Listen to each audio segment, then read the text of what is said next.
right. Good morning, everyone. Good morning. Good morning. We have a very boisterous group this morning. Everyone's in a good mood. That's good. We will call to order the meeting of the Executive Committee of MTS. I'll ask the clerk to please call the roll. Montgomery Stepp. Montgomery Stepp is absent. Fletcher. Fletcher here. Hall. Here. Moreno. Moreno is absent. Bush. Bush here. Whitburn. Here. Chair, we have a quorum. Thank you. Do we have any requests for non-agenda public communication? We do. We have one. Alex Wong, please unmute yourself now.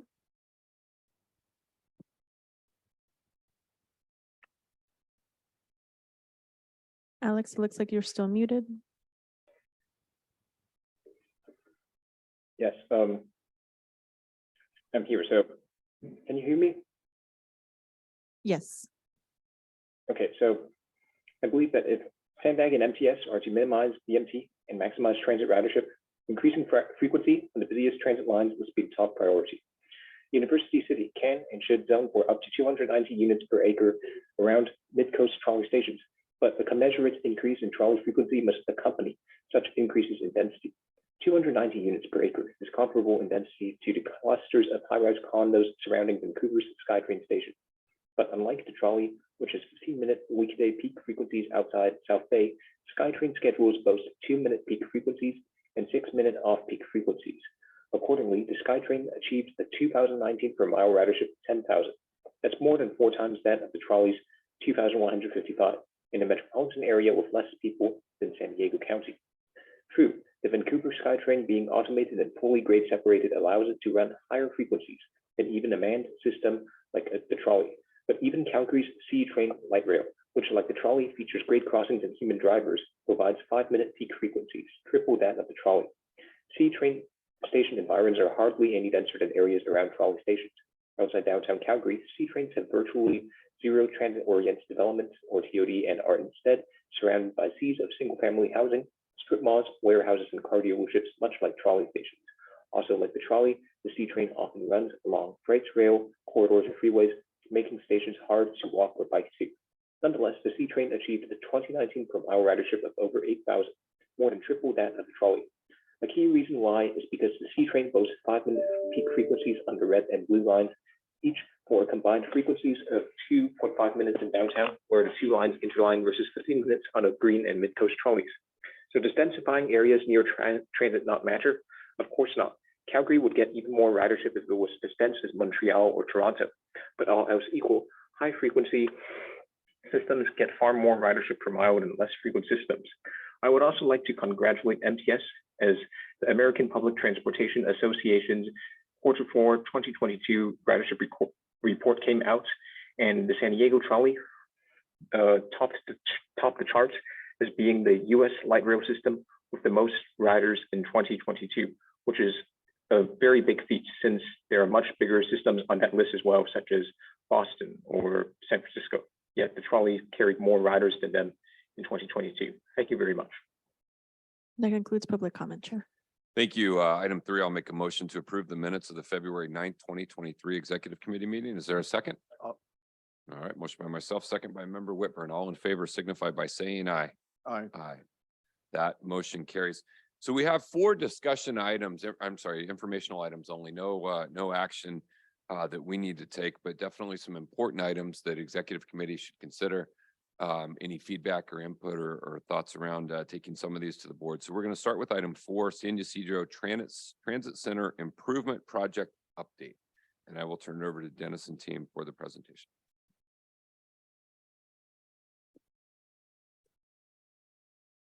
Good morning. Thank you, Chair.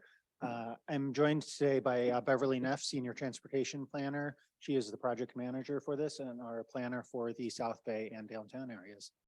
So take it away, Beverly. Hello, I'm Beverly, and I will be talking about the San Ysidro Transit Center Improvements Project. As I'm sure you're all aware, San Ysidro is the busiest port of entry in the United States. We have over 100,000 people crossing in San Ysidro every day from Tijuana, 30,000 of which cross over as pedestrians into our transit center plaza. And unfortunately, this transit center plaza hasn't been updated in over 20 years. So with this project, we want to get a better understanding of the challenges impacting mobility and connectivity here. Together with SANDAG and WSP, our consultant, we've identified some challenges impacting San Ysidro. As you can see on the screen, the very constrained footprints limits capacity and impairs circulation for transit and other modes. If you've ever visited San Ysidro, you quickly can see how impacted it is. There's vehicles and pedestrians in a very small space. The various conflict points where pedestrians, vehicles, and transit modes converge impact pedestrian connectivity and safety. This can most clearly be seen at the intersection of San Ysidro Boulevard and Real Court, where we have vehicles zooming in and off of the freeway ramps. We have buses and federal vehicles and first responders looping in and out of the transit center. And we also have the trolley, which the trolley itself and the trolley arms block off part of the intersection, not only to vehicles, but also to pedestrians every couple of minutes. So it's an all day, everyday problem. The configuration of the space leads to confusion and is not optimized for user experience. So as a pedestrian, it's pretty difficult to navigate the existing transit center space. The main purpose of the study is to figure out how we can improve and get more out of the existing transit center by addressing these longstanding issues. In general, we know we want a more optimized transit center in terms of mobility, safety, and access. We need to improve the user experience, which today leaves a lot to be desired. And we want to prime the site for better operations in the near future with measures we think can be implemented within 5 to 10 years. We're currently in the planning phase and we expect to wrap that up this summer and then move into the environmental phase. The other dates listed on the screen are tentative as we're still learning about the cost and implementation timelines of the various concepts. The project development team comprised of MTS, SANDAG, the City of San Diego, and Caltrans have already developed some initial concepts that we want to share with you today.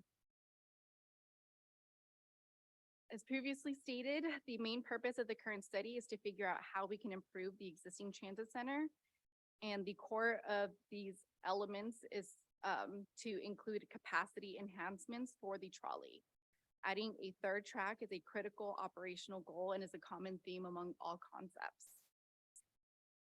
Over the course of several PDT meetings, agency partners have established a very high-level framework of ideas that we think merit further study. And eventually we'll be putting these 3 unique station improvement concepts, keeping priorities and constraints in mind. Currently on the screen is concept A, which would entail realigning the trolley tracks and the station further east to behind the McDonald's building. And please note these concepts are still just rough visualizations as we're still working on the full concepts.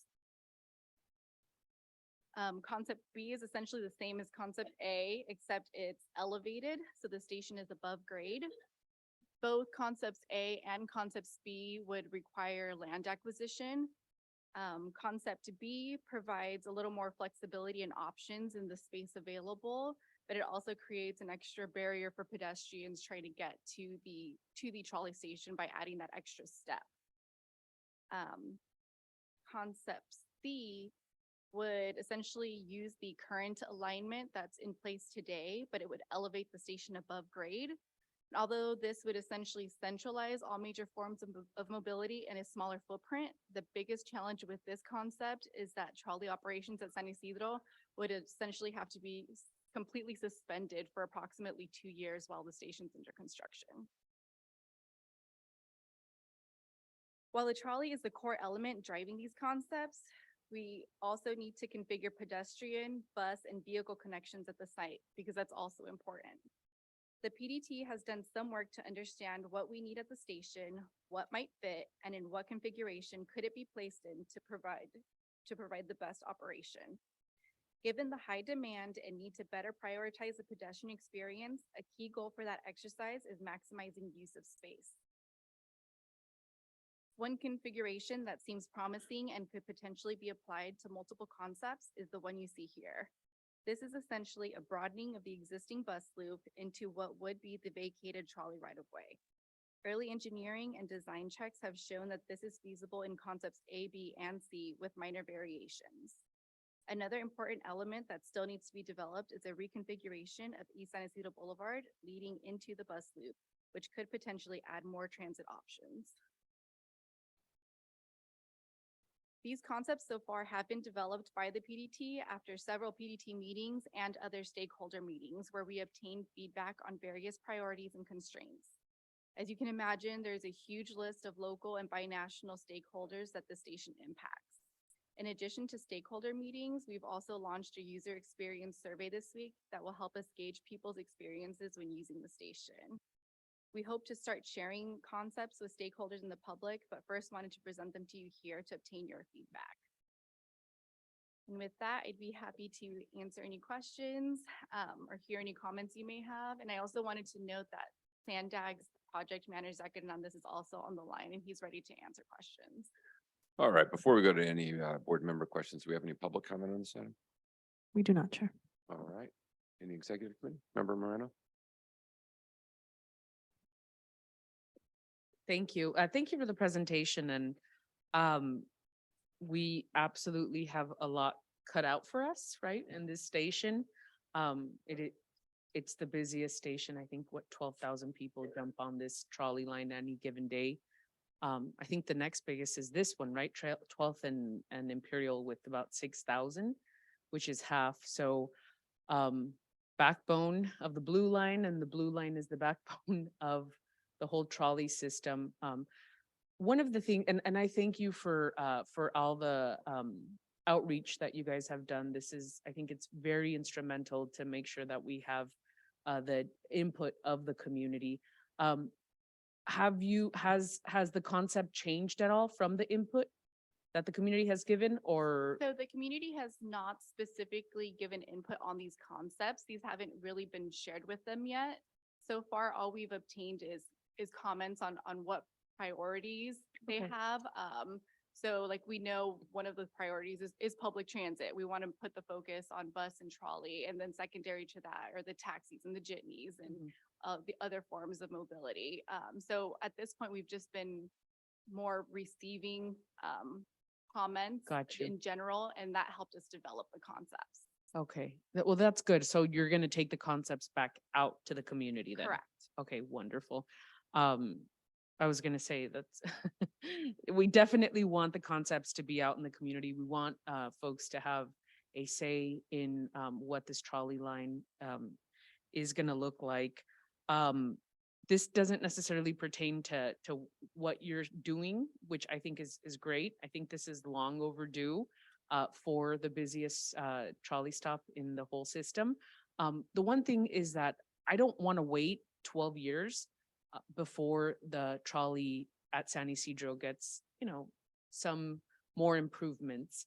I've often contacted staff when I see things that are happening in that trolley stop. And as you mentioned, it's just a dynamic place, right? There's nothing like it in the world. It's the busiest border crossing of the whole nation, of the whole world, I'm sorry. So we definitely are going to have to get creative, and it's going to be a lot of money too. And I don't think this board should be afraid of that. I think this is a perfect example of potential funding from the state, potential funding from the federal government. It would be great. One of the things that I highlight a lot at City Hall, at the City of San Diego, is how good SANDAG has been about getting federal and state dollars. And that's because they have taken the California Transportation Commission, they've taken the concept of Otay Mesa to Washington, D.C. And just any opportunity they get to tour these folks to Otay Mesa and to Otay Mesa, they do it. So I would welcome us as a body to do that. I know we're not in charge of planning at MTS, but nonetheless, we want this, or I should say, I as a board member would love to see this come to fruition. So I would like to start lobbying our CTC board, CTC commissioners, right? California transportation commissioners, and also some folks out in DC when we do go on the DC trip, to start really planting the seed. It's going to take a lot of money. And I'm not afraid of it. I know it's a great contender for federal and state dollars, because these are not just city issues. They're not just MTS issues. These are state issues. These are national issues. These are international issues, and we're going to need money for all of that. But reiterating, we shouldn't wait 12 years to see, the sidewalks cleaned and just a better general area. And so we're going to have all the meetings that you put up there. Are you going to go back out and have this? Yeah, yes, we definitely have a lot more outreach to go. Like I said, so far, we've just been trying to get input to help develop these concepts. So we have a better understanding of the various priorities and constraints. For example, after meeting with CBP, we know that we need to maintain access to one of their roads and facilities southeast of the transit center. So we need to keep that in mind when we're developing these concepts. So at this point, it's just been getting that type of input while we're developing the concepts, and we will be going back out with the more developed concepts. Wonderful, thank you. One of the things that happens a lot at the border as well, and I caution you, and let me start by saying that I think we should be building this trolley line, this trolley station for the next 30, 50 years. We shouldn't be just looking at the capacity that is right now. What happens a lot at the border is they build for right now, and the community's growing. Both cities are just astronomically growing. It's just incredible how much growth there's been in Tijuana. And also in San Diego and San Ysidro, right? We've added about 12,000 units with the past community plan update. So I would say, not that I'm picking any of the concepts, but I would say, let's think about the next 50 years of that trolley station and really, try to capture as much as we can, as opposed to capturing just a little bit. So that would be go bigger is kind of what I would say. There is also a phase 2 to this project that SANDAG will be leading that has more of the long-term future goals for the station. Got you. And then also, just one question. Did I hear potential eminent domain? Or do I just know that is? Yes, Zach, do you want to speak to that? I can answer that. Okay. So, some of the concepts require us to use property that MTS doesn't own. So, absolutely, we would first try to negotiate a voluntary sale. If we can't do that, then eminent domain is an option. Okay. Okay. Well, it's just, it's good to know, and it's good to have these conversations. When, I don't remember seeing a timeline. I might have been paying attention to my daughter, so. Yeah, sorry. so we're going to finish up planning this summer, Okay. and then we'll be moving into the environmental phase at the end of this year and then into next year. We won't really know specifically about the rest of the timeline until we've identified a concept and funding for that concept. So we're aiming to go into construction within the next 5 to 10 years, but we won't have a more solid timeline until we've more developed the concepts. Okay. Okay, so you're thinking about wrapping up the concept meetings with the community by the beginning of the summer? By this summer, yes. Because you're going to present the concept at the end of the summer, the chosen concept, right? Or recommended concept. Yes. Okay, well, more community outreach, the more the better. I love that list that you have up there. Transparency is huge. And so thank you for what you're doing. We appreciate it. All right, thank you. Member Bush. Yes, thank you, Chair, and thank you, staff, for your work on this. This is a really exciting project, and I want to echo all of Councilmember Moreno's comments. We do need to go bold with this. This is a signature station on our line, and it doesn't feel like that. It doesn't feel like the grandioseness that this area deserves. I'm not going to point fingers. It's no one's particular fault. It's just, it doesn't matter whose fault it was. It doesn't matter what's happened in the past. We just need to go bold and we need to move forward. And I think we can do that. There's finally more attention at the international, at the state, more attention from our executive director, Sharon. I really want to give a shout out to her and appreciate her renewed efforts. and staff. So this is exciting. Yes, this is Councilmember Moreno's district, but it's so much bigger than that, right? It's all of us. I represent national, constituents of National City, and so many of them, so many of us, I use that station and I cross into Tijuana. So I agree with that. Agree with also just the community outreach part of it. So I'm glad to hear that that's going to shape up. My question is, I am a little confused about, so it's the improvements project update, and there was some concepts here. Is this the long-term San Ysidro Intermodal Transit Center is the official name of the project, at least under SANDAG? So I'm just kind of, are we talking about, is SANDAG and MTS, are we talking about the same exact project? So there's two different phases to the project. The first phase is the one that MTS is currently funding that focuses more on the short term, which is mostly revolved around the trolley and the need for the third track. And then there is a second phase that SANDAG will be leading that has a more long-term goal for the larger mobility hub at San Ysidro. Yes, and the second phase is more attached to what they're planning for the purple line. Is that correct? I thought the purple line was Or, I'm actually sorry, the blue OTI. line, express. Correct. That the third track would be needed for that Blue Line Express concept. Got it. So, and from what I hear, to be honest, from Sandag's end, is that they're focusing more on the purple line and not Blue Line Express. So we should all be aware of that because there's limited funding out there and there's different priorities and agencies. It's not a bad thing, but there are, potential conflicts in terms of our priorities. So we should be aware of that because that's where, we just need to be in communication with Sandag, like, hey, this is a priority too.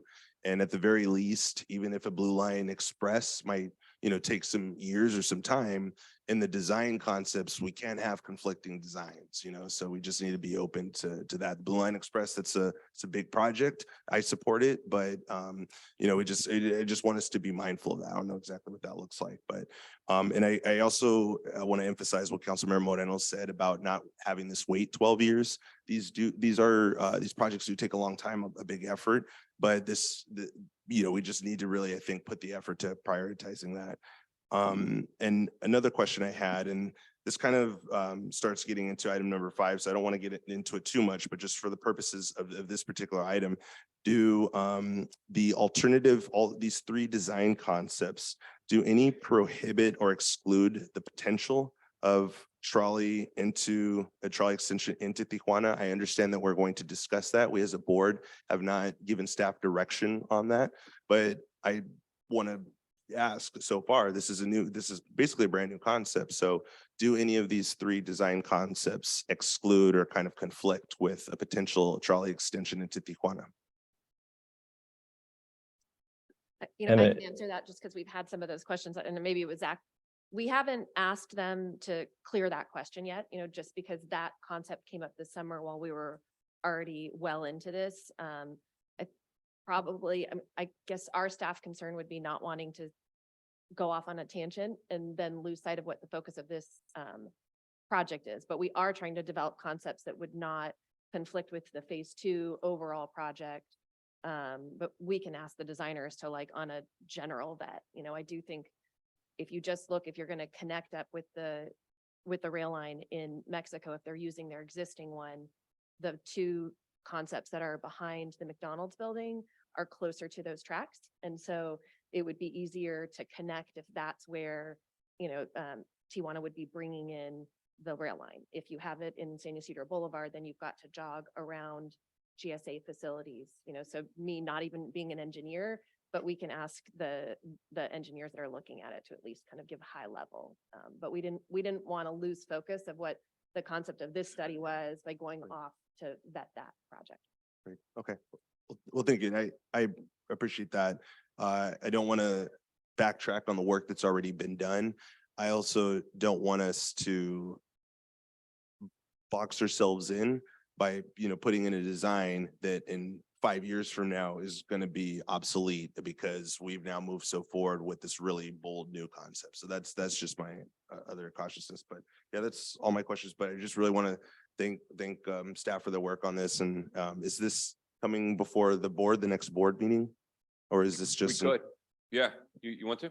Okay, yeah, let's have this discussion with them. Yeah, I would recommend that the full board hear this and, And probably the next one as well. But we'll get to the next one. yeah, and, There's a overlap. and hopefully we could discuss like where, what is the potential for this being a priority, project? We have other projects. I know we have a lot of priorities, but you know, where does this, you know, look at in terms of our work plan, if you will, what our vision and where does this fit in? Where can we want to be mindful of staff capacity too. So, you know, we can't do everything. So, but like, what's the priorities of what might need to fall off? Thank you. Perfect. Member Hall? Well, actually, Marcus pretty much handled my questions. I just want to make sure, again, what he's saying is we don't want to run into problems. So you need to merge both projects as one when you're doing this. So I appreciate that. All right, thank you all. Good discussion, and I will certainly one we should continue with the full board. Let's go to item 5, SANDAG request for innovative concepts, trolley extension to Tijuana.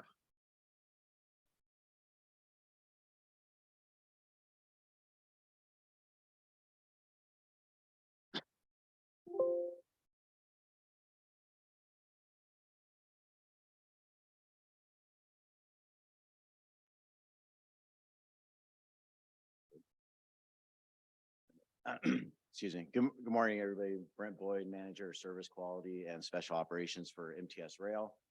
I'm here to present about the SANDAG project about possibly extending the trolley to Tijuana. This is something that's been in the news a lot lately over the last few months. So I'm going to do a quick presentation just talking about the background of the project, the current status, kind of a summary of the project and some of our concerns and what's next. So some of the background of the project: in November, SANDAG issued a request for innovative concepts for transportation corridor services that advance their 5 big moves. Essentially an effort to get the private industry involved in coming up with innovative solutions to transportation problems. 18 teams submitted. They selected 3 to enter into an agreement to develop conceptual designs and costs. And they had a public outreach event on October 9th, where they presented these 3 concepts. And that's where a lot of the news coverage started of these projects. Those concepts were then presented to the MTS board, or sorry, the SANDAG board, and the SANDAG board of directors authorized staff to continue planning and seeking funding opportunities for these 3 projects. And the 3 projects are an automated electric shuttle connection to regional transit services. It's in 3 different locations throughout the region. Next generation managed lanes, which are basically converting existing lanes into managed lanes for automated vehicles, connected vehicles, public transit, and so on. And then the big one, which was the extension of the Blue Line trolley to Tijuana, to a dedicated station in Tijuana, combined with advanced clearance facilities at the border crossing. And that means it's automated passport control, facial recognition, that type of thing to go through customs and border patrol before entering the trolley station. So a summary of the proposal, what you're looking at here is an image that they developed. In the upper right-hand corner, there's a few different phases to this project. And one of the phases that they proposed was the rehab of the San Ysidro port of entry intermodal station. We just had a great presentation from Beverly and Dennis about that. So that's kind of separated out of this project. They were developing that at the same time that we were developing our project. But what you see there in the upper right is the trolley terminating at the San Ysidro transit station. They would build an elevated guideway 1 mile into downtown Tijuana, and that's what you see on the bottom left. Be a dedicated intermodal or dedicated transit station in Tijuana just for the Blue Line. And it'd be equipped with smart gates, which again would be to minimize customs and border protection down there. There'd be automated passport control, facial recognition, all that kind of stuff. You'd go through customs before entering the trolley platform. There'd be automated scanning of baggage and luggage and that type of thing. It'd be much like the CBX facility that we have at the airport, the Tijuana airport. With the difference being that's 1 mile into Tijuana rather than right at the border. The other phase that you see there on the bottom right is lane optimization and a pilot smart gate system. at San Ysidro. So the idea is that you would test this technology at San Ysidro before implementing it at the Tijuana facility. So major components of the proposal, again, extension of the trolley 1 mile into Tijuana to a dedicated station. Again, similar to CBX, and the customs processing would occur before passengers board the trolley. There'd be no stops between Tijuana and San Ysidro, be an elevated right of way, and we have the smart gates pilot project at San Ysidro before implementing at the Tijuana station. This is being led by SANDAG. MTS has had some engagement in it, and you know, summarize that here. This really started out in the news in the summer, and we caught wind of it. And Karen, our general counsel, sent an email to SANDAG's general counsel, just kind of outlining some of the issues and concerns that we'd have before proceeding with the project. And I'm going to summarize some of those concerns on the next slide. Then in August, Cordoba staff, and Cordoba is the company that's leading this. They briefed MTS executive staff on the proposal. They came into our office, talked about operations. A few weeks later, MTS staff, I went up to the Cordoba offices and just answered questions about operations, passenger loads, types of vehicles, that type of thing. Then in November, there was an evaluation committee. We participated as a non-voting member. We filled out an evaluation form, submitted it, and then had follow-on discussions with SANDAG staff before going to the SANDAG board meeting in January, where it was approved for their study. Throughout this entire process, we've brought up the same issues kind of over and over at each stage, a number of issues that we think need to be discussed. And this is a very unique project. Certainly unique to us, and probably unique anywhere in the country. So there's a lot of things that need to be resolved before proceeding with the project. Legal, insurance, and safety ramifications of MTS employees entering a different country. Can we force our trolley operators to go across the border, even if it's on a dedicated right-of-way, mechanics, the whole works? What are the issues? We don't know. Legal and insurance ramifications of federally funded vehicles and other infrastructure entering a foreign country. Our vehicles are funded largely with federal funds. Can we take federal funds and move them into another country? A lot of issues need to be resolved. Construction oversight in a foreign country. We would need, if it's something that MTS were to operate on, we would need to make sure that it confirms with our standards. We need to confirm to MTS and SANDAG standards. How do we confirm that that's happening? Then once it's built, how do we maintain the right of way? They are proposing a maintenance lane adjacent to the track. So our trolley vehicles or maintenance staff could access the tracks, maintain the vehicles, that type of thing. But how do you maintain the structure itself? We have substations that would probably be at grade. How do you maintain the substations and ensure that those are working? Then calculation of increased passenger demand and associated funding for additional trolley vehicles and additional operations. As part of the proposal, this would be relatively cheap because we can just take our existing operations and extend it 1 mile. Well, you extend the trips 1 mile, that adds operating costs. We estimate about $2 million per year. More importantly, we would need to buy additional trolley vehicles because we wouldn't be able to operate the current service with a longer route. So we'd have to have more trains on the line to operate it. So we'd have to buy more trolley vehicles, probably somewhere in the range of 7 to 8 vehicles if we're keeping the same level of service. But they're projecting anywhere from 2 million passengers a year to 10 million passengers a year. As a baseline, the Blue Line carries about 18 million right now. So significant increase in passenger load that they're projecting. If that were to happen, we'd probably need to increase service on the trolley, probably every 5 minutes or so. And that's a really significant increase in operating funding and significant increase in the number of vehicles that we would need. So just the funding issues that need to be resolved. Fares, one of the things that is proposed is that there'd be an additional fare to access this station. Much like CBX, if anybody has used that, you have to pay an extra fee to cross the bridge into the Tijuana airport. So is that something that we're comfortable with? Is it legal? We don't know. And who would receive all those fares? Would it be us? Would it be a public-private partnership? That type of thing. What happens if the train is detained in a foreign country? If something happens with the vehicle and it's stuck down there, how do we deal with it with the vehicle and our personnel? Who provides security? Our law enforcement has no authority across the border. So what happens if there's an issue? So just a number of issues that need to be addressed, number of concerns that we need to discuss further. So next step, SANDAG is looking for funding for additional studies and stakeholder outreach. They know that there has to be a ton of stakeholder outreach in this process. With us, with CBP, just the list of stakeholders is endless. So they're looking at approving funding to do that. We actually just provided them a letter of support this week for areas of persistent poverty grant that they're applying for, which is the deadline's tomorrow.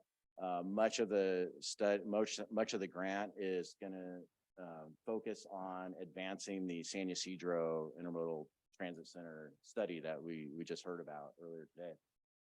But part of the grant will be to further analyze this proposal. Is it feasible to operate beyond the border? Assessment of the adequate right-of-way between the San Ysidro Transit Center and the border to accommodate a structure connecting the station. So that addresses Councilmember Bush's question for the last item.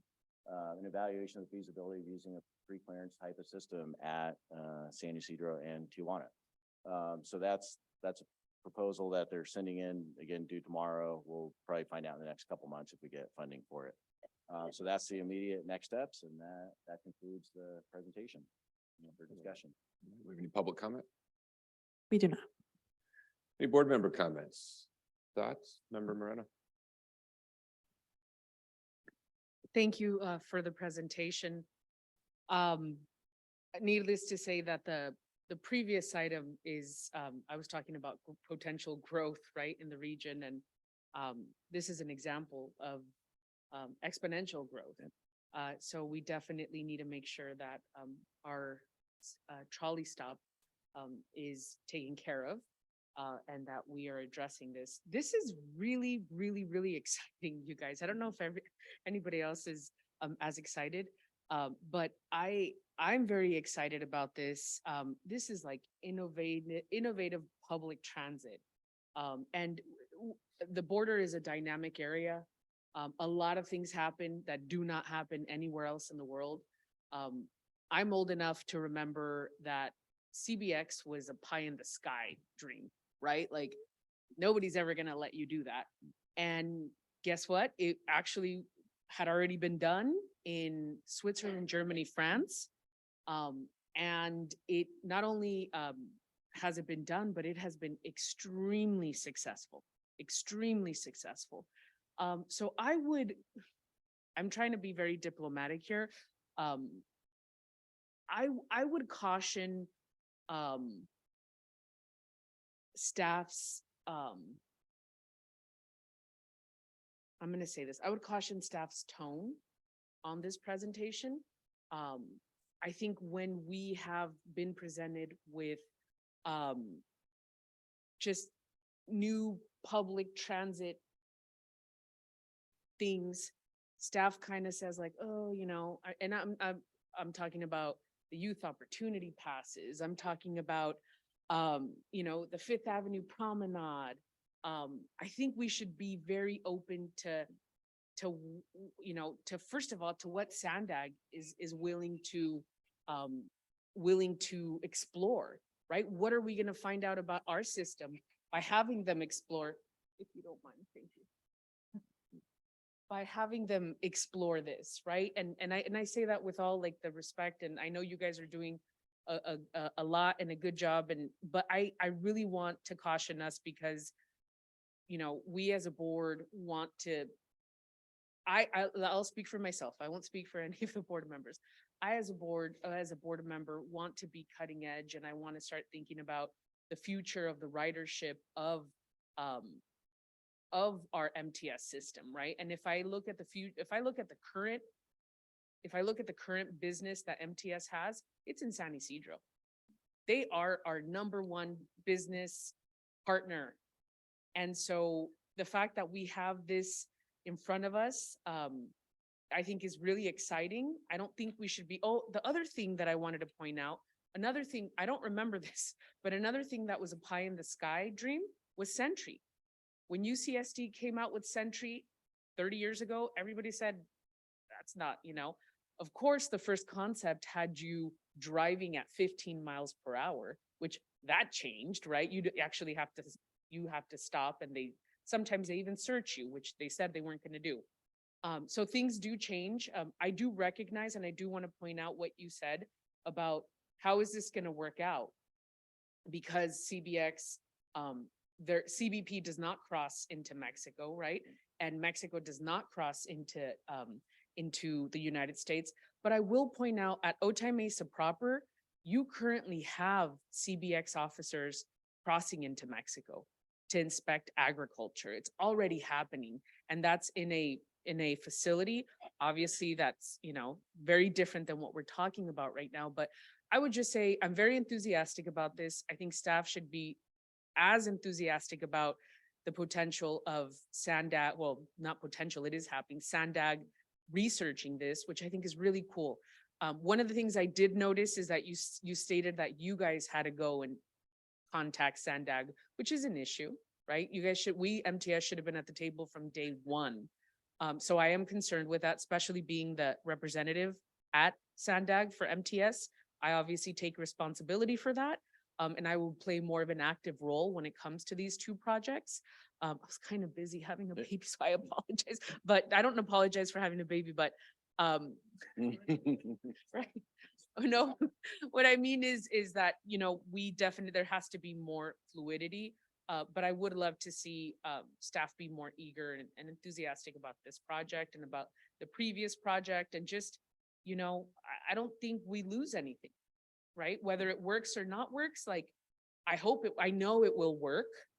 It will work in concept, right? Is it feasible to get, to pay, to get, how does it work? And the presidential permits, and we get drowned in diplomacy right now.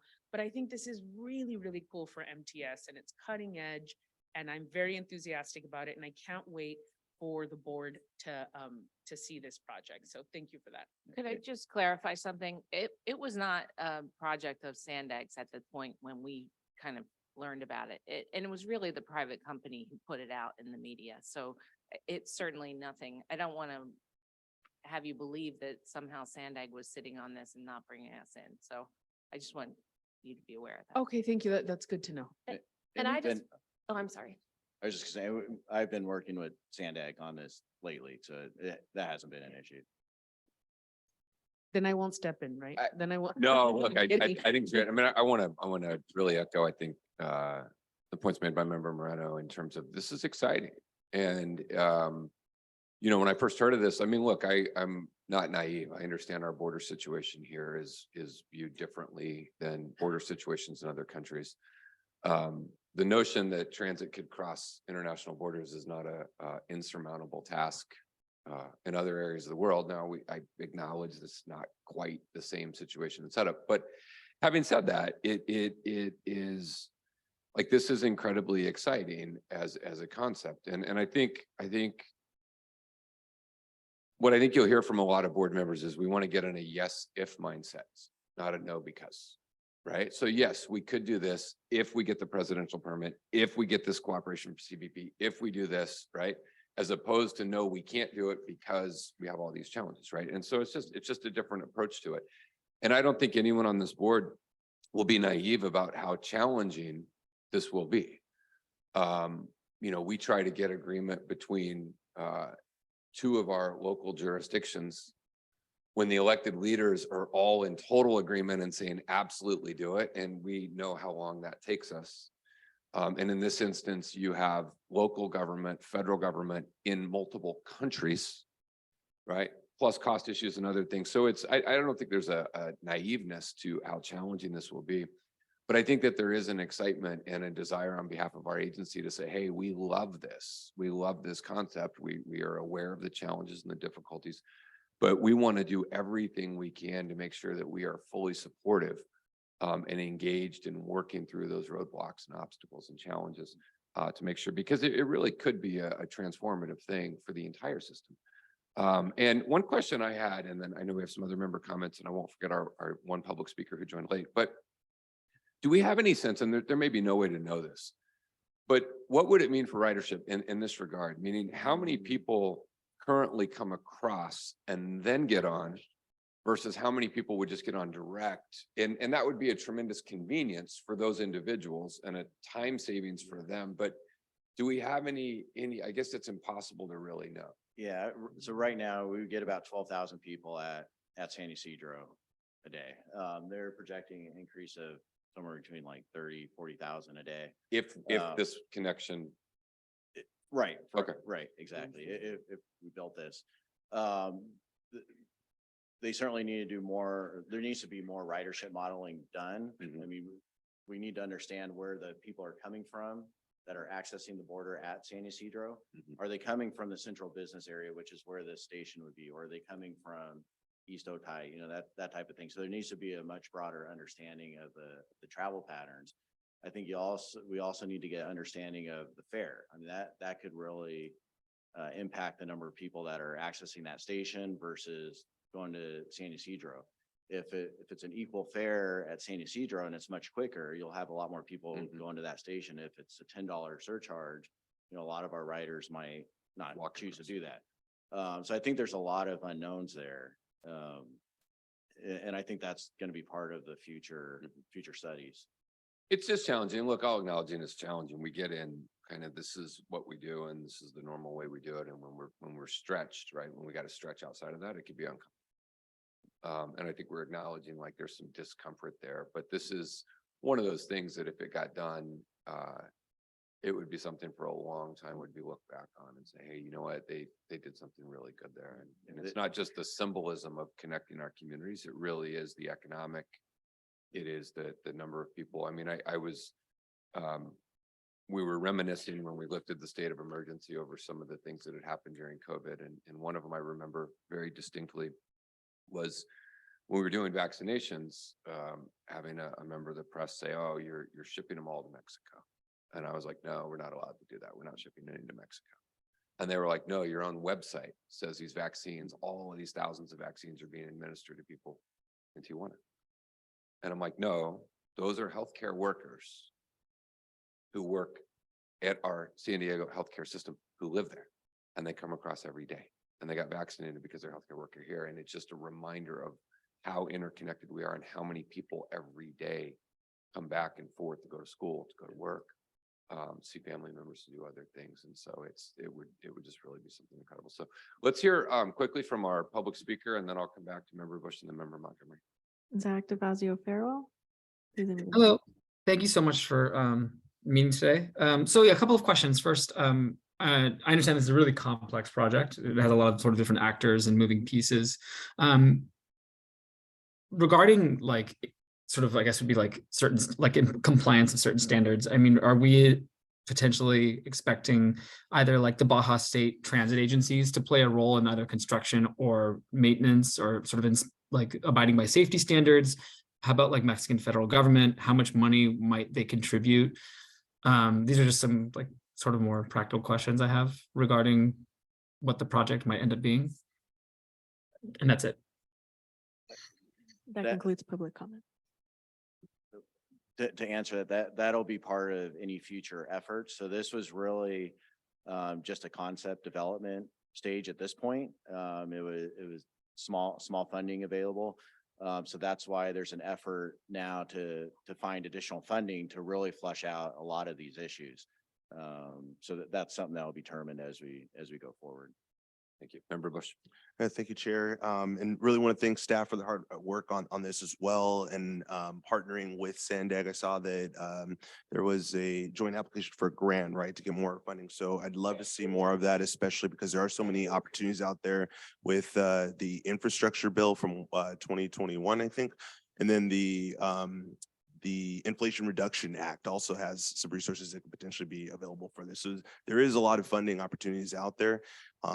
We in National City there through I think it was the infrastructure bill that Congress has this, set aside members of Congress where they can identify projects. So for this area, it's Congressman Juan Vargas. And so has staff worked with the Congressman's office about this project? Any of MTS staff?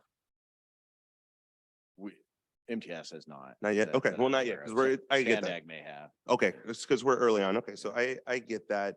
But again, I'm extremely excited. I echo just the comments from our chair and member Moreno. Super excited about this project, what the potential has. I also serve as chair of APCD, and we're exploring this at APCD as an organization, Air Pollution Control District, is we really need to be looking ultimately at reducing VMT, vehicle miles traveled. One of the biggest sources of emissions is from the border, is from idling. And so this is a potential opportunity that we see, and we heard the initial early projections, potentially 30,000 increased passengers. And does that create capacity issues? Absolutely it does.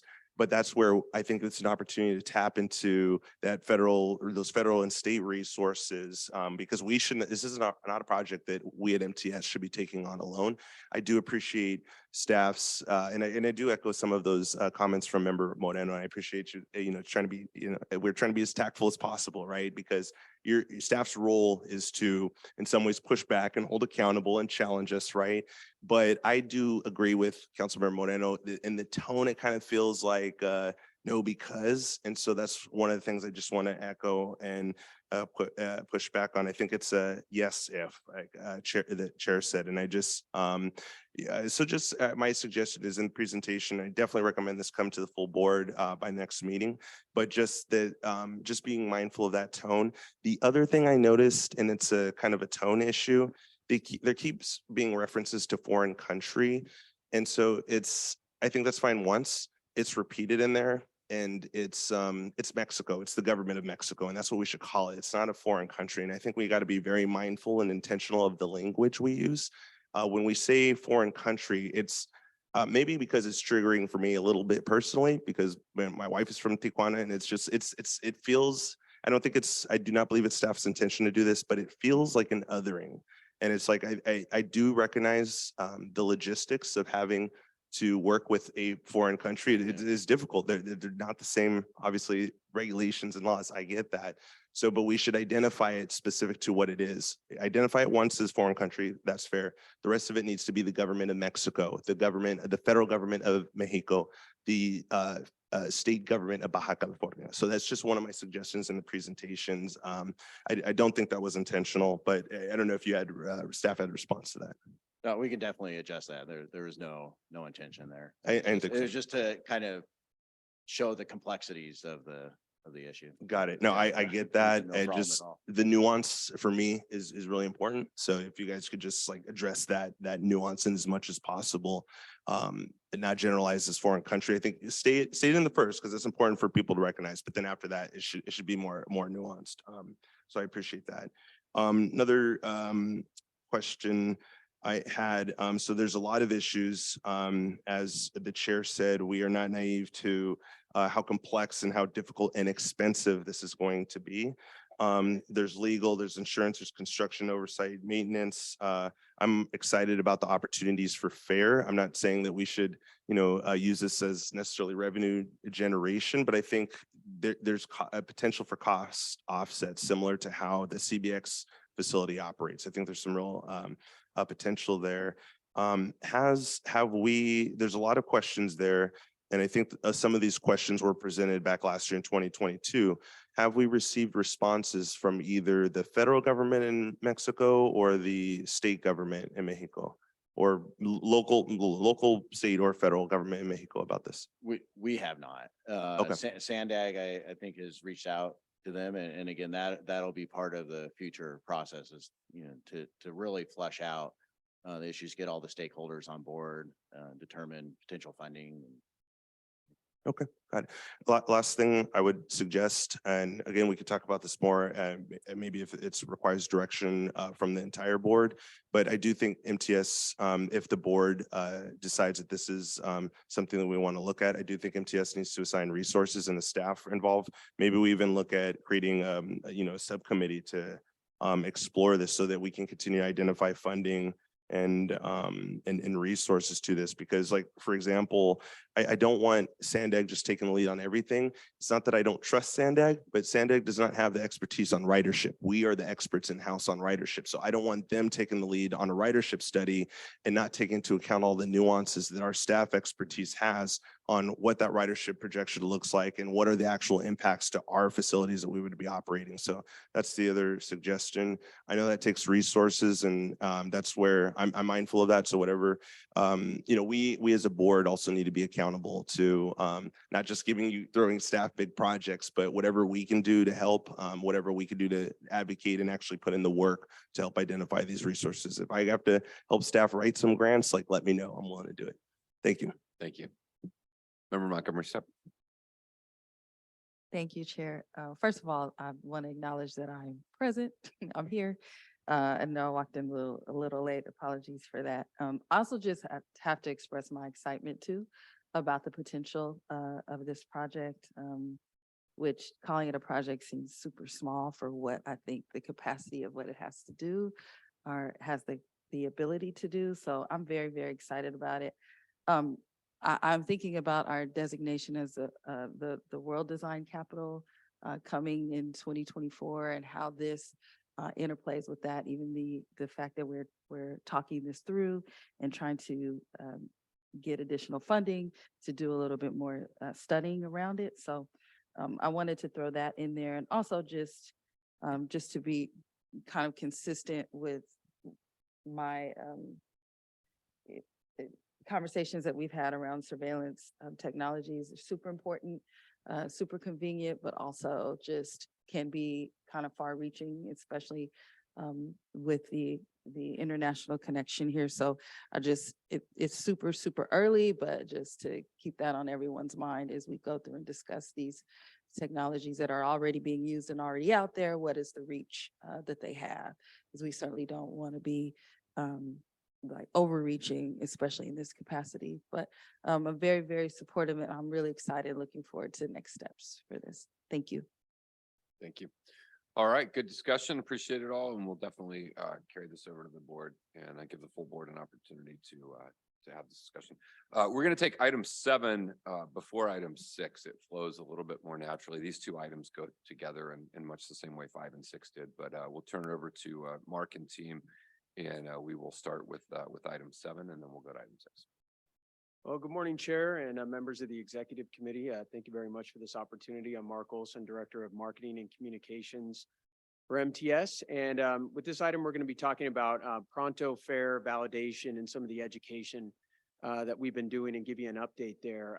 As you may know, and we've talked about it with the board before, is some of the challenges that we have with our riders and tapping or scanning their Pronto fare while they're boarding the trolley. And again, this is really just focusing on the trolley. We aren't experiencing the same issue on the bus side. So what we're going to be talking about today is primarily an issue that we're experiencing on the trolley. Just to show you what we're looking at right now, here's a comparison of the trips that are taken on the trolley by month versus the number of validations. And validations are people tapping or scanning on one of the validators to activate their pass and to account for that pass. As you can see, we're at about a 1-to-3 ratio. We do about 3 million passengers per month on the trolley, and the tapping rate is at about a little bit less than 1 million. So that is, and what that equates to is lost revenue for MTS. Right now, we've estimated that at about $500,000 a month, or about $6 million a year. Here's a number that shows you just the number of monthly Pronto validations by percent. So again, as you can see with this trend, at the very beginning when we launched Pronto, we were down below 25%. And as riders started to learn that behavior, that they had to tap or they had to scan, the numbers started to go up. And we saw these numbers starting to creep up over the first 6 or 7 or 8 months that the system was implemented. Because as you can see, over the last 4, 5, 6 months, it plateaued, and it's starting to go down with the percentage and the number of people that are tapping. And we're actually pretty close to where we were when we first launched the program. Some of the challenges that we have with getting people to tap or scan, the nature of the trolley's open system. So there's no turnstiles that people have to go through to actually tap and then access the trolley system. There are a lot of benefits to an open trolley system, but this is just one of the challenges that we're up against. It's a new behavior. With the old system with Compass, we did have validators at the stations and we encouraged people to tap or scan, but it wasn't something that was required because we had day passes and monthly passes as the primary way that people would pay. So we would collect that money up front. Now we have a pay-as-you-go structure for a lot of people. We still do have monthly passes, but really it's the stored value function that's a huge benefit to our riders and gives them the best fare no matter what. So it's really good, but it's a new behavior that we need to have people do. And so we've been, it's really a big education effort on our front. Ticket vending machines is also a challenge where they were not configured at the start. We're working on that to improve it, but they weren't configured to accept taps or scans. So when you're at that point of sale process with somebody, they don't have the ability to take that card and actually scan it on the machine to validate the pass. They actually have to buy it and then go down to one of the validators to actually activate the pass, which are at both ends of the platform. Sometimes the validators we've heard in some of the feedback that we've gotten is that they're hard to find. They're at each end of the platforms, but they're 3 to 4 feet tall, especially when you have large crowds for special events. They're hard to find when you have a lot of people on there. So a lot of people have said that they can't find the validators. Also, there's the compassionate approach to fare enforcement. And then we have some message fatigue that I think is really a challenge out there. We have a lot of signage. We have advertisements, but we have a lot of wayfinding signs and other types of instructional information in our kiosk and other areas. And so you just have a lot of messages out there that people are consuming. So it's really hard to rise above the clutter. So we're looking at ways to improve that as well. So going through some of the efforts that we've taken to date to try to address this, it's the on-system communication really on our platforms is really a big way that we're communicating with people as they enter to take that rider to have that trolley experience. We want to try to get them there. The in-person contact's very important with our security officers, as well as our passenger support representatives that are out there at our busiest stations. And then we're also focusing on some extra messaging at our high ridership stations like San Ysidro Transit Center, 12th and Imperial, Gaslamp, and a few others. So as you can see here, the ticket vending machines, that point of sale, we're really trying to gather people and get that education message out there right up front when they're purchasing a pass. You can see the passenger support representative out there helping a customer, reminding them to go down to one of the validators to tap. We also have screensavers. So when actually somebody's going to press on the screen, we have a message there that says, don't forget to tap or scan at the validators. We also have information cards that are right there at eye level. So when people are, in that point of sale process, they can actually see the message right there too. Here's just one of our security officers. What they do is that when somebody doesn't have a valid fare when they're doing fare checks on board, they will hand them one of the cards reminding them to tap or scan, and then they can actually do validation on board now too. We reconfigured their checkers that they carry around, and they can actually validate the passes on board as well. Here's some flags. So with trying to address the issue of the validators not being able to be seen on our platforms, at some locations, we're testing out these validator flags at San Ysidro and Gaslamp and 12th and Imperial to just tries to raise the profile of it and, have it, more than just something that's 3 to 4 feet tall, something that, they can actually see where they can, reach it. We also are just using other advertising mediums that we have, these pole banners at the San Ysidro Transit Center. We put messages up there as well. At also all of our stations, we have fence banners. So when people are actually on the platform, they can see the banners reminding them to tap or scan before they board as well. On the validators, we do have decals that says people must tap every time, every ride. We have 250 plus validators at our trolley stations in total. People here, they're already tapping, so that's good. We want them there, but we also want that to remind them that they have to do this every time, every ride. We want to be able to do that and have them scan. As for some digital items we have a homepage takeover on the ridepronto.com website. So when people first enter that process of purchasing a fare online, this is what they're going to see. We also have a YouTube video series that we launched with 4 different videos. All of them promote tapping and scanning every time, every ride.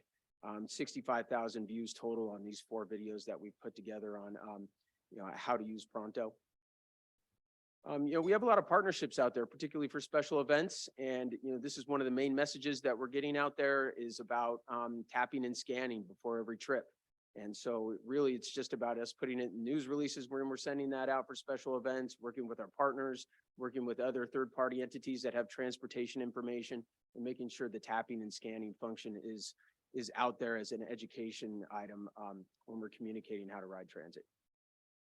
Another thing that we did is we dropped in a question into our security focus groups that we did a couple weeks ago, which will have a full-blown presentation on that for the Public Security Committee next month, as well as the Board of Directors. But we did want to talk to you a little bit because it fit well within this presentation about what people were saying about tapping and scanning. And so with these focus groups, we had 16 individuals over 2 focus groups. One group was men, one group was women. And basically what we heard from them is that most people said that they tap their card on at least part of their trip. So they know this behavior is required at some point, but they just really, I think there's a gap there of them knowing that it's required every trip, every time. Validator convenience was cited as a top reason for failing to tap. These tight transit connections, when you're going from bus to rail or rail to bus or even rail to rail, sometimes they're tight and they just got to get on and go. And so when you have validators at both ends of the platform, sometimes it's not very convenient and somebody may miss a connection, and making that connection is more of a priority for them than tapping. So participants noted when their fares are checked, they do see it on board that there's not the consequence there as well. They're aware, they're seeing what's going on. They're seeing when security's out there checking passes. And so I think, what they're seeing out there is that when people aren't tapping or security's talking to them about it, that they're getting a friendly reminder rather than something like a citation.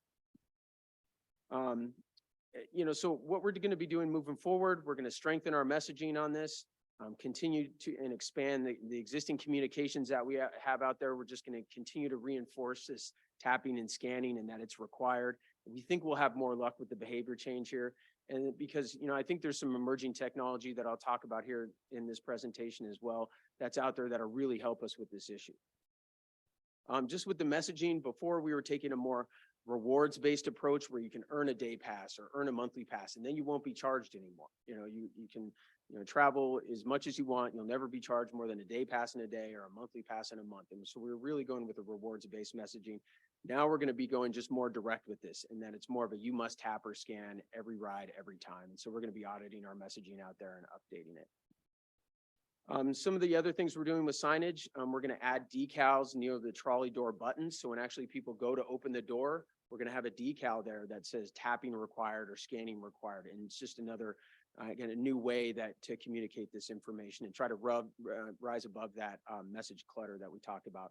We're also looking at doing station announcements at our various stations. So actually over the loudspeaker there, it will come through in a message from time to time about reminding passengers to tap and scan. We have decals in our on the bulkheads above the doors. So when people enter the trolley, here's another location where we just have some general pronto messaging about getting the app. So we're going to change out these decals with the more reminding people to tap or scan on the bulkheads.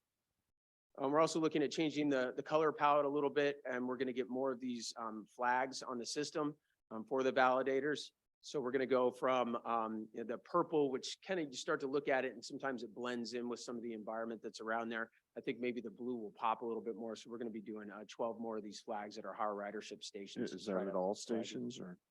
These will not be. We're gonna start out with 12. We have about 8 of these on the system right now, and we're gonna do 12 more. We'll see how they work out. Another thing is that our fare team is working on, and this should come to fruition fairly quickly, is the ability to validate a fare on the ticket vending machine. So that'll expand our inventory of validation points for the customer and actually put one right in the middle of where people actually board rather than just having them at both ends of the station. So I think this will be a big help. We're also looking at in-app messaging features as well. So when people are at that point of sale process on their phone, it's one of those pop-ups. I'm sure you've seen them on your phone when you're within an app that sometimes they're annoying, but we want to make sure that, we're trying to address this at key points during the purchasing process when somebody's adding more value onto their app. And so, and we have a lot of accounts out here. We have over 400,000 accounts where we can, implement this, tapping and scanning function and reminding people about it. Also, another thing that our fair team is looking at is contactless credit and debit cards. So I think what this will do is cut down the steps that people need to take. So they'll just need to tap or scan. They won't need to actually go purchase a fare at the ticket vending machine. They can just go up with a credit card and actually tap it on there. So we're reducing the steps here from 2 to 1. This is something that's interesting. I'm really intrigued about this, which is a rider rewards program. So actually, rewarding people for tapping. And so I think this could be really something that would be very good to implement. And I think it's something that really the technology is improved enough to where we've seen some case studies out there, and most recently with a big system up in the Pacific Northwest at King County Metro.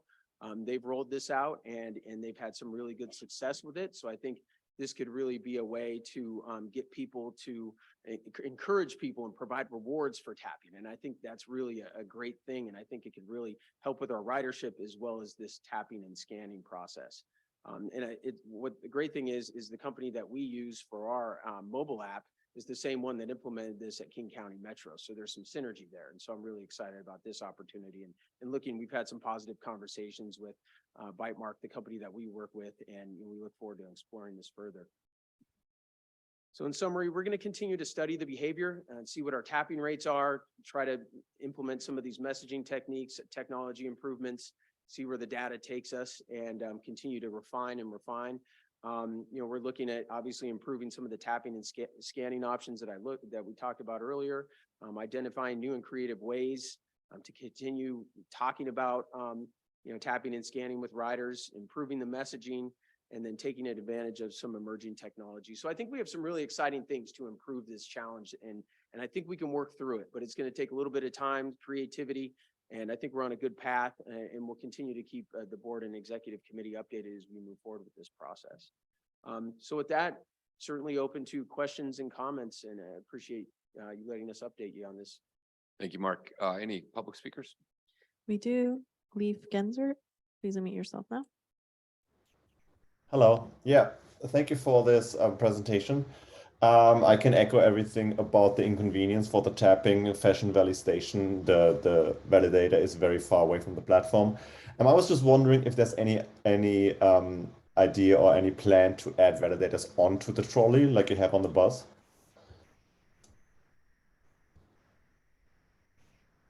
I didn't quite catch that. Was that about adding validators at the boarding points?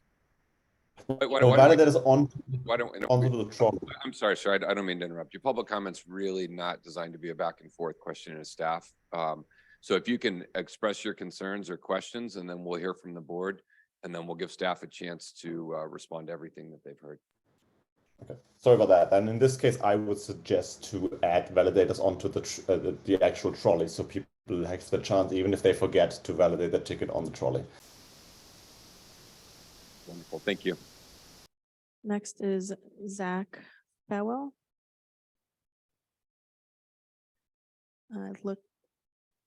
Please unmute yourself now.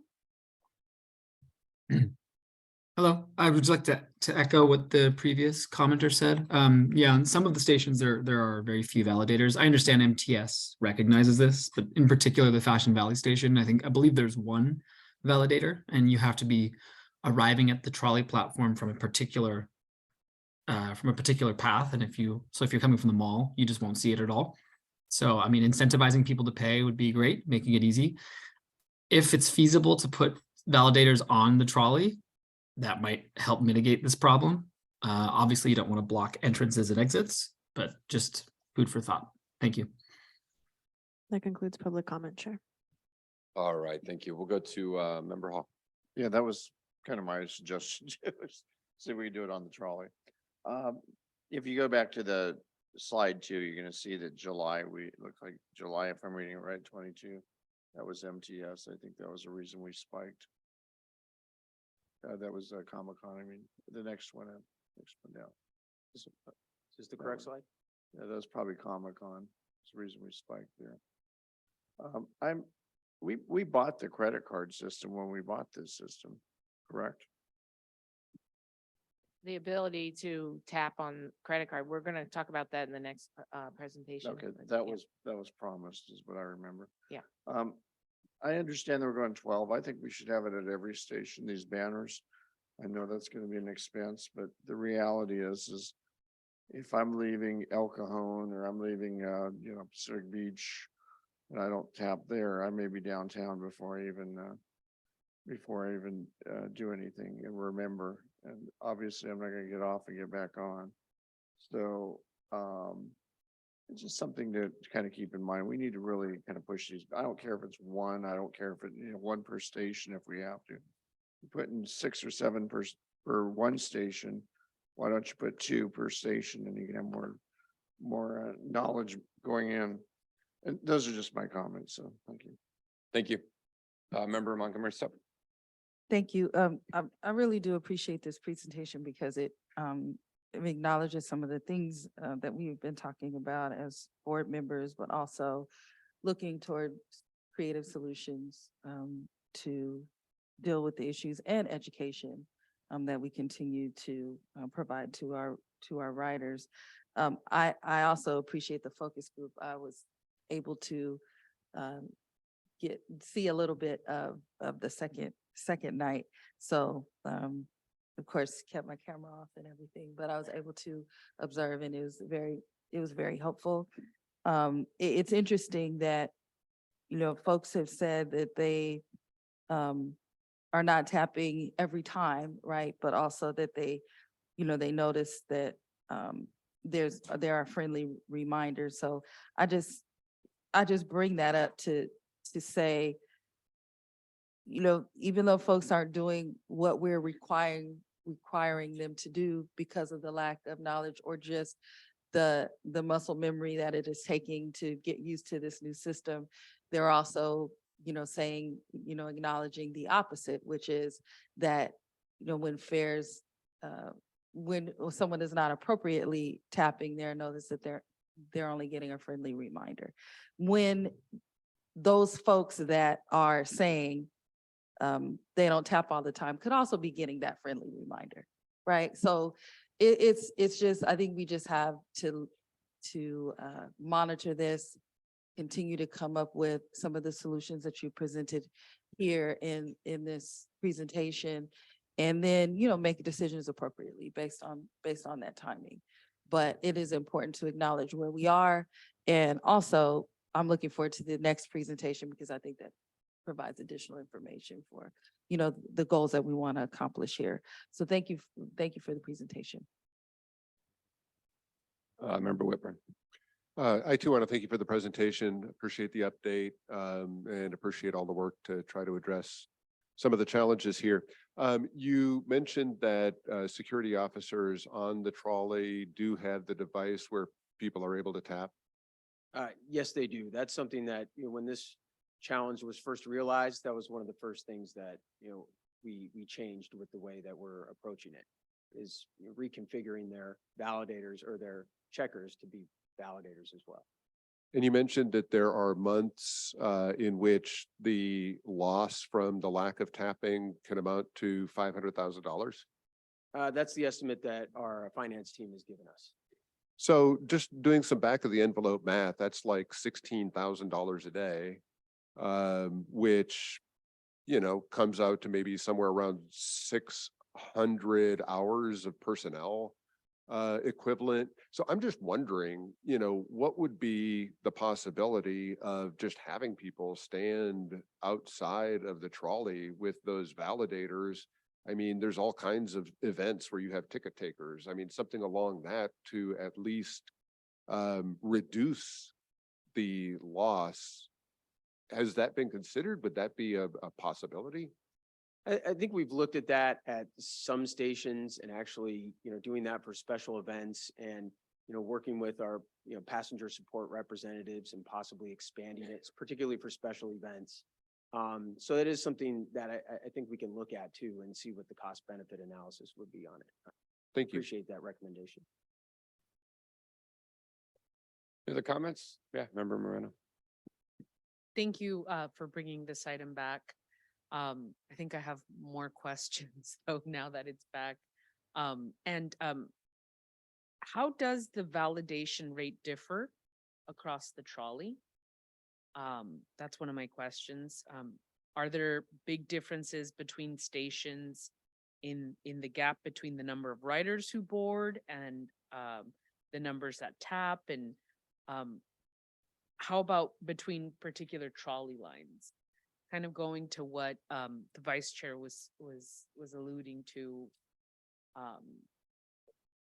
It would be good to have that information so we could remedy some of these issues, right? Also, what is the effect of fare enforcement on validation rates? That's a question that I've had now for a while. And do we have evidence that increased fare enforcement increases validation rates? And if so, what is it? And also, what is the optimal amount of fare enforcement in an open transit system? How do other systems that have low or no barrier handles, how do they handle fare enforcement? Those are some questions that I've had. Obviously, you can't answer all of them, but I think these are questions that we need to be asking ourselves as committee, as MTS. It wouldn't make sense to put the man or woman that the vice chair mentioned in a station that doesn't have as much ridership, right? But I don't know, maybe there's more fare evaders over there. I don't know. And I don't know how you quantify that, but if there is a way to quantify that, I would love to see that information. But thank you. Thank you for, and hopefully I can get those answers either at the next meeting or offline, whatever works best. But thank you. And this is an informational item, right? Okay. Yep, Thank just you for the informational. presentation, and that concludes my comments. Good. Any final comments or thoughts? If not, we can roll right into item 6, still talking about Pronto. So tremendous overlap between the two.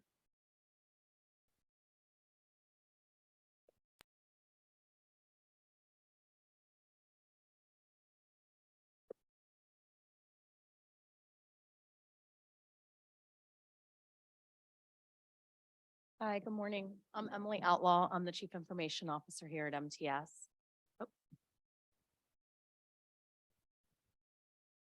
This is Christine Villa, who is our Deputy Fare Administrator. And today I'm going to talk to you a little bit about the open payment process, progress that we've made. Back in December, Chair Fletcher and the board requested that we provide an update once we had more information and a timeline. So I'm going to start today talking about how we got to where we are and a little bit about the roadmap, including the open payments and the timeline. So how did we get here? Well, we had an outdated Compass system that was outdated hardware and software that required a significant overhaul that we were unable to support anymore. In addition, we were also unable to do payment card industry compliance, also called PCI compliance, which is required by all major credit cards. So when we first decided to do this, we spent did a lot of due diligence. And in 2018, we did a procurement with Init, in which we knew that we had a very tight implementation timeline of 36 months, but it was driven by the idea that we wanted to get this out before Midcoast. So we knew at the time that we weren't going to be able to have all of our features implemented, but that we would have a system that was designed so that there was future expansion for technology. So what's coming up? So actually, as of today, we will have additional ticket vending machines at Snapdragon Stadium. So that will have that will be 8 on the ground level and then 2 on the platform. We're also looking at adding the capability for ticket vending machines to also be validators, and we hope to have that live in April. In July, we'll have our online reduced fare application portal, which is going to be a huge advantage for people to not have to actually walk into the transit store in order to be able to get their reduced fares. As Mark mentioned, we're going to have improved in-app messaging for informational purposes.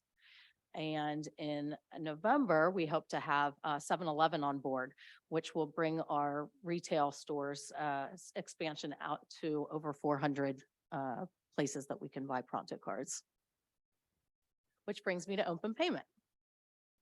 So what exactly is open payment? It's basically the idea of being able to tap any credit card at any location. So for Pronto, this would mean that you would either be able to use your actual credit card or your mobile application or your mobile credit card, like Apple Pay and things like that, in order to buy your fare.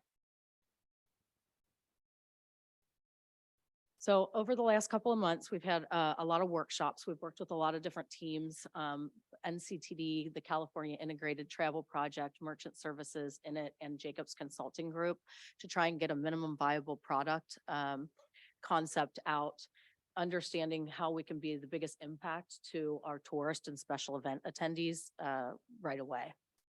So for those of you that aren't familiar with the California Integrated Travel Project, it's a place that's trying to standardize, or I shouldn't say place, but it's a project that's trying to standardize the transportation experience in California, which includes contactless payment efforts, automating customer discounts, and a centralized GTFS feed for all transit systems to help riders plan their complete travel.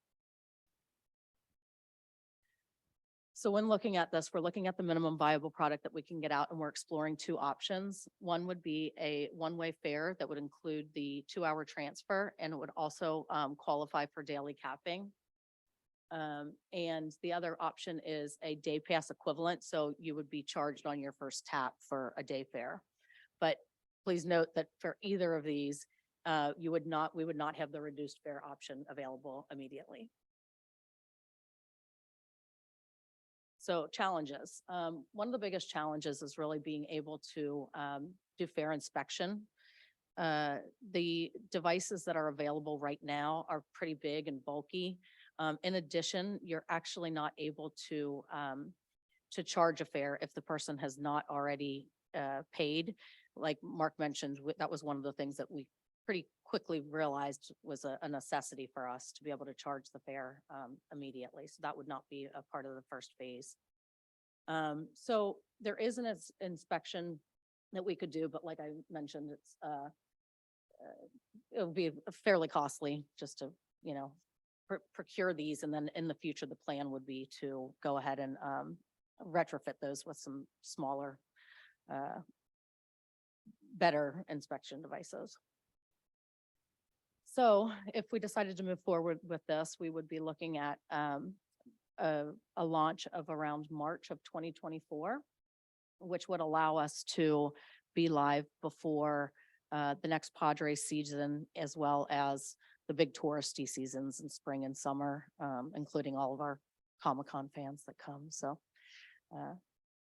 that's what we're looking at this point. Any questions? See if we have any public speakers. We do not, Chair. Okay, board member comments? Questions? Member Moreno? Yeah, if you don't mind going back to slide 7. So the minimum viable product that we're able to get Yes. is these two options. Each one-way fare would include a 2-hour transfer and would qualify for daily capping. What is daily capping? Meaning that you wouldn't be charged any more than the number of trips. So we always do with Pronto, we always give you the best fare possible. And once you've reached a certain amount, it would never be more than that. It would never be, got you. It would push you over to a day pass. Correct. Okay. Or a whole day pass equivalent? Yeah, so that if you only tapped once, it would just be the equivalent of a one-day fare. And these are the only two viable products that we could offer? No, this is just, sorry, go ahead. Oh, I was just gonna say, that's just the fastest thing we could get in place. Is to do these two types. Okay, and maybe I'm understanding this wrong, but option 2 is charging a day pass minimum for Correct. everybody? Correct. Everybody using that. Everyone using that form of open payment. So part of the goal of open payment is not necessarily to convert all of our existing Pronto riders that are on the closed loop system. So all of those 400,000 plus virtual cards and over 1.2 million cards in circulation, they would still be using our closed loop Pronto system. Part of this open payments goal and what we keep as that minimum viable product is that we're aiming to get those new riders that we don't have yet, which would be those additional tourists, to be those special event attendees that don't want to wait in line buying the one-way fares from the ticket vending machine. So this is really geared towards them, but it doesn't change what we already have for our Pronto existing system. Got you. So the 26-year-old kid going to school is not going to have to pay a minimum of a day pass. That's correct. Yeah. And this is going to be on the card as well, or is it, this is electronic? This is electronic. So this is Oh, cool. using Okay. the actual it's you're moving to the banking rails is what we call I it. got So you. we now would actually be onto a separate banking relationship system, I got and you're turning all of those 1,000+ validators that we have across the system in bus and rail into mini points of sale. Each one of those is essentially a point of sale system. I got you. We're entering like Disneyland zone, right? Where everything is just, I got you. This is awesome. Yeah. And are you looking for a recommendation for those two options, or how are you going to decide on which option to pick between the two? Well, we're literally moving quickly towards this. And so we haven't really figured out what the implications of either of these would be. I mean, there is a beauty to just tapping once and saying, okay, I've got my day taken care of. If you're a tourist, you probably don't want to constantly have to think about, oh, I'm going to retap and retap and retap all day.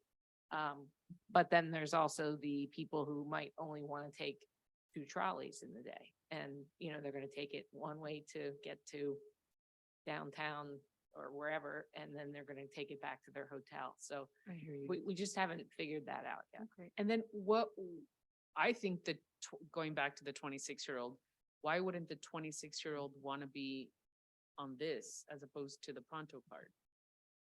Do we expect most people to go? No, No? I think Christine said it right in that it's kind of a different group that we're focusing this on. So it's just to add convenience for a lot of the one-time riders, especially for special events and for tourists.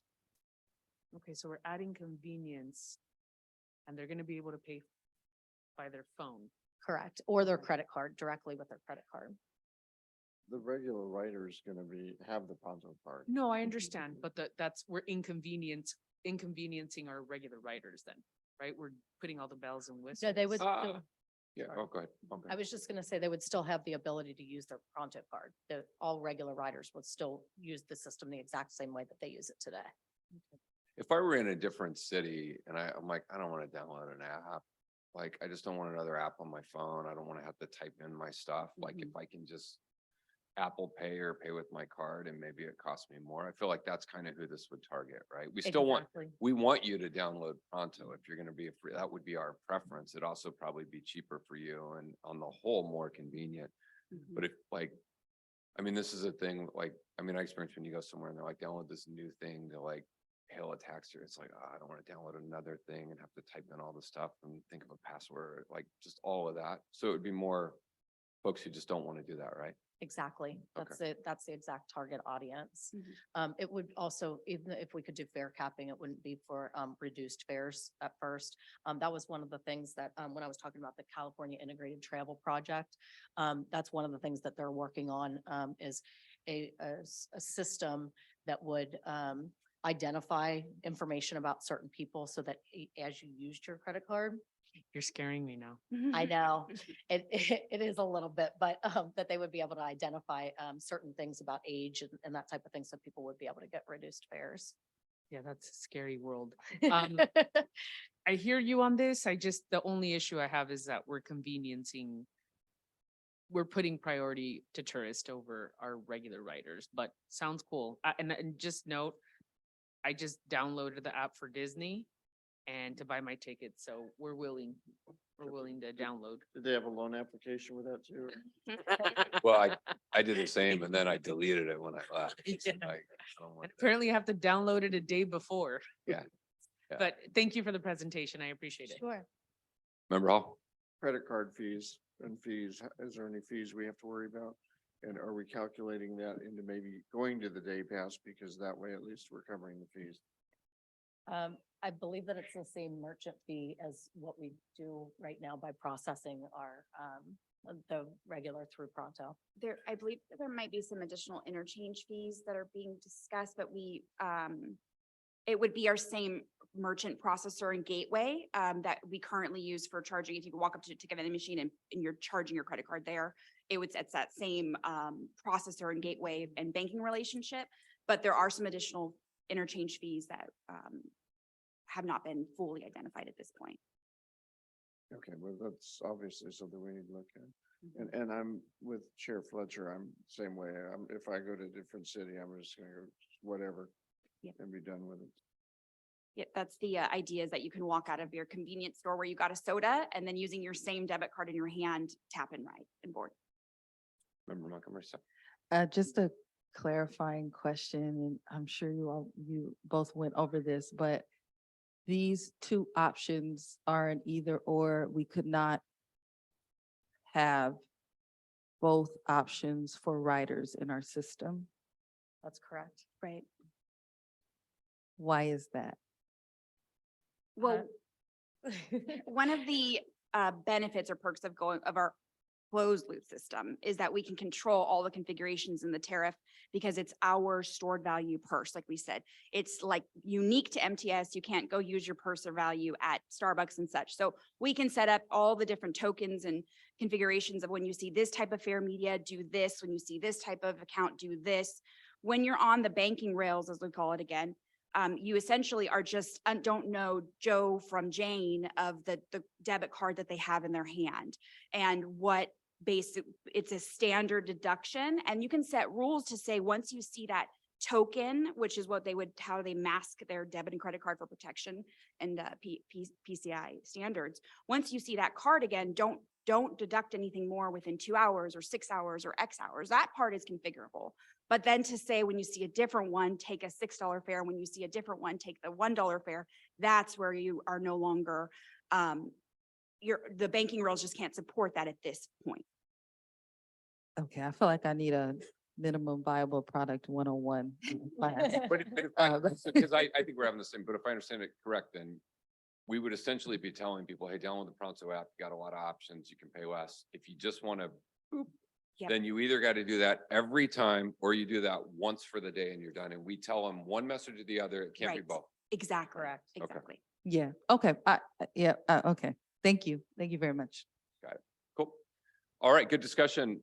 Certainly it's something we want to take to the whole board as well. Will be really, really good. So thank you all very much.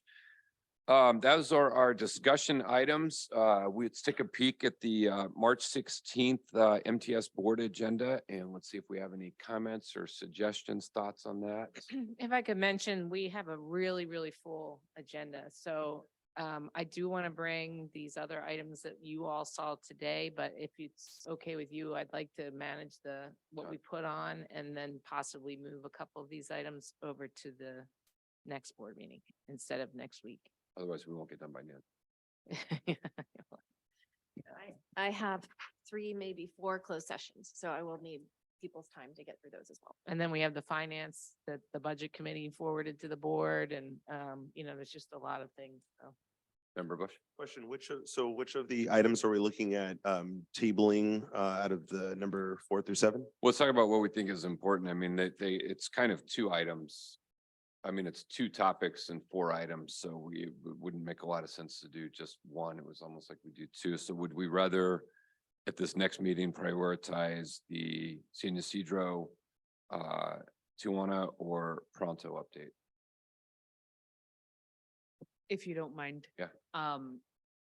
I don't think the San Ysidro one is happening in the next year. It's not pending. Right? Okay. And I think any, after the board meeting after would be fine. Sharon, can we combine the 2 Pronto items into one? Oh, yes. I don't think we would give as exhaustive a presentation about the validation. So maybe we combine those 2 and do it as one, and we do that on the 16th, and then we come back at the next board meeting and do the other. Okay. So maybe at the April board meeting, talk about the San Ysidro and the cross border. And yeah, to me, it makes sense to do one with, as Councilmember Moreno has mentioned, just the distinction between the 2 projects, because we don't want the cross border trolley to in any way impede what we're already doing with San Yep. Ysidro The Intermodal one- Transit. The one we can prioritize more too, because we can bring in the credit cards a lot faster than we can the Mexican. Yep, cool. All right, all good. Any other thoughts? None? Staff communication and business, anything? Yeah, I just wanted to highlight that we have signed an interagency YOP agreement to extend it through the summer. And so we are also working with SANDAG. They're planning to bring it through the budgeting process for next year to extend it another year after that. So stay tuned. We're gonna get to see this done. Awesome. Committee member communications? Not seeing anything. Our next meeting date will be April 13th, 2023. And with that, we stand adjourned. Thank you all.